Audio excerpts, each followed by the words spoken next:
Bom, pessoal, a gente está de volta aqui no nosso canal da TV Ceará, recebendo sempre pessoas que comentam assuntos importantes durante esse período de isolamento social e de pandemia. E a política, claro, permeia todo esse assunto da questão do isolamento social e da pandemia do novo coronavírus. A gente já agradece, começa agradecendo aqui por ter aceitado o nosso convite, o Adroaldo Portal, que é assessor parlamentar, e ele tem sua carreira profissional construída na política em Brasília há mais de 20 anos, né? Então acompanha de perto o dia a dia da política do cenário, no cenário federal em Brasília e pode nos contar. Eu já começo com uma pergunta tanto quanto inquietante, Adroaldo. Por que está tão difícil para o governo federal segurar os seus ministros? Por que está tendo tanta troca? Prazer falar com você, Alisson e os amigos da TV Ceará. Eu começo respondendo que é difícil segurar ministros ruins. Então, para começar, um dos principais motivos do governo Bolsonaro ter uma troca frequente de ministro é porque as escolhas são muito ruins, né? A gente pode começar falando do ministro da Educação, um ministro que foi tudo ao longo desse período, menos ministro da Educação. Essa é uma pasta que tem sofrido muito na mão do governo Bolsonaro, que começou escolhendo o ministro Vélez lá atrás, que foi realmente um fracasso de início, demonstrou que não conhecia o país, morava fora do Brasil há muito tempo, não conhecia a educação brasileira e rapidamente entrou no processo de fritura. A escolha do ministro Weintraub atendeu interesses muito ideológicos do governo.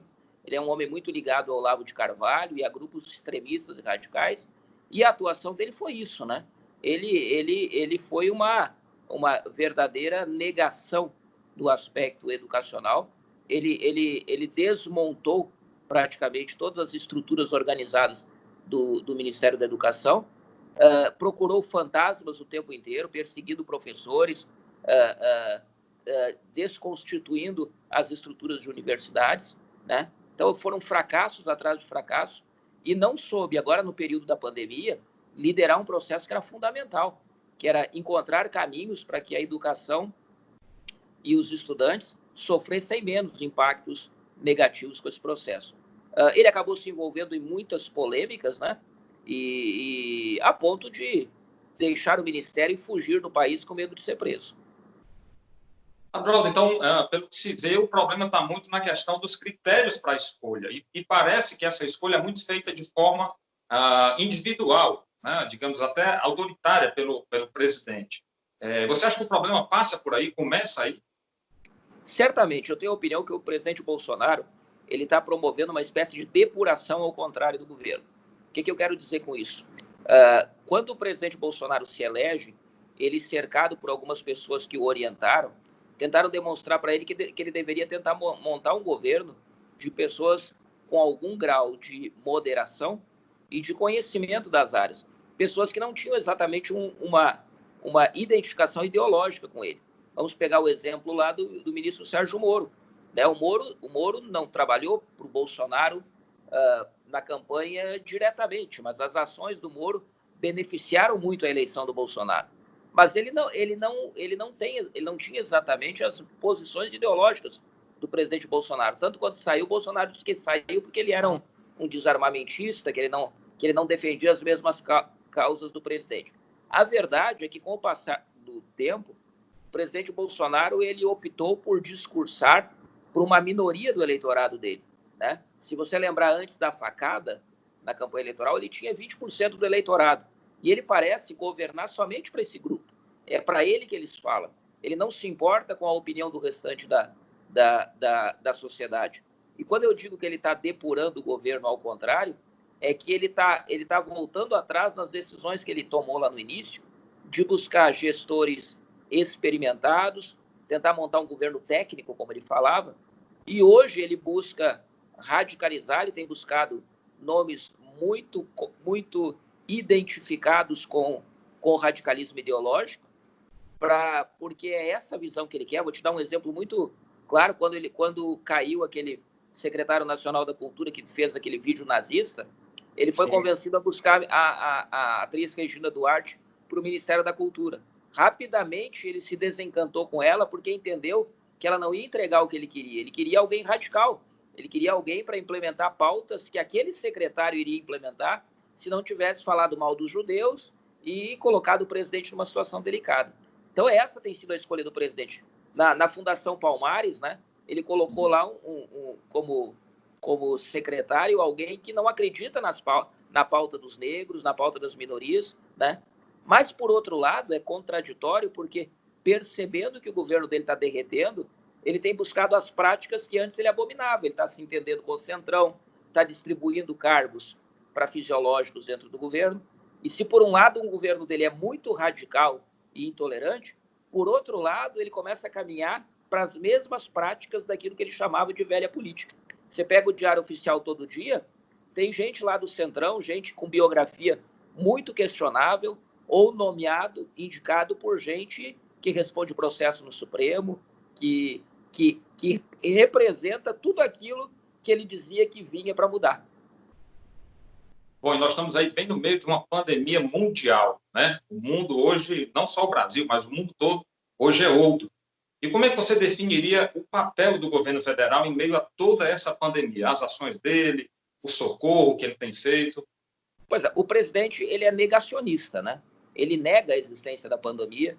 Você pega qualquer líder mundial nessa crise, a pauta dos presidentes no mundo inteiro, nos grandes países ou nos pequenos, tem sido o governo se dedicar ao combate à pandemia, socorrer a população e estar emocionalmente solidário com que a sua sociedade está vivendo.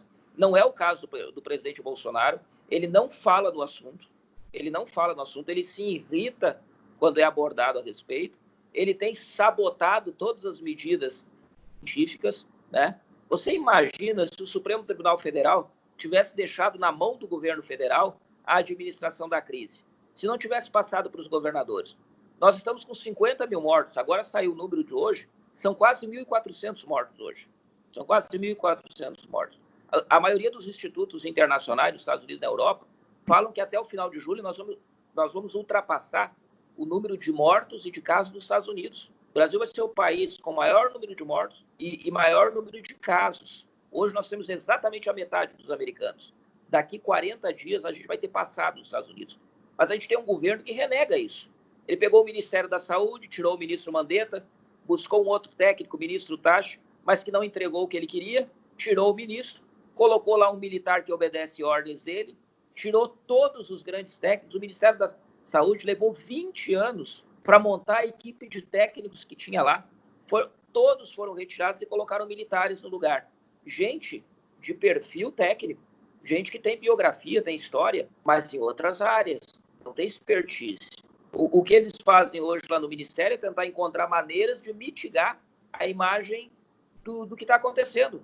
Tentam esconder números, né? Tentam dificultar o acesso dos cientistas a estudos, a gráficos que permitam projetar o que vai acontecer ainda. Quer dizer, o governo nega a realidade. O presidente Bolsonaro olha para a pandemia e entende que a pandemia vai destruir o governo dele. Então, em vez dele fazer a gestão da pandemia, ele tenta fingir que ela não existe. Androdo, para a gente finalizar, o tempo tem que ser curtinho na internet, né? Eu gostaria que você comentasse um pouco qual é o futuro, então, que se desenha, acho que não só para o presidente Bolsonaro, mas para todo esse cenário, na sua opinião, o que vem por aí mais para frente? O governo Bolsonaro terá ainda dificuldades ainda maiores para governar. Ele passou os últimos meses num conflito muito duro com as instituições, né? Em alguns momentos fazendo ameaças duras às instituições e tentando convencer as Forças Armadas a dar respaldo para isso, né? Se nós voltarmos o tempo 1 ou 2 meses atrás, tinha um clima muito ruim no ar. Hoje, numa reunião, a gente até discutia isso. Cadê o medo do golpe? O presidente Bolsonaro até isso conseguiu perder.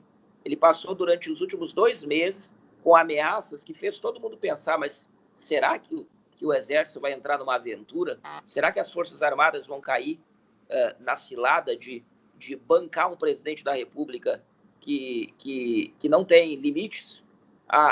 Hoje a gente tem a certeza de que isso não vai acontecer. Quer dizer, o presidente Bolsonaro vai ter que, para se manter no cargo, lutar com as próprias forças, vai ter que andar com as suas próprias pernas e vai ter que começar a fazer uma coisa que ele não fez em 1 ano e meio, que é governar. Ou ele governa, ou ele cai.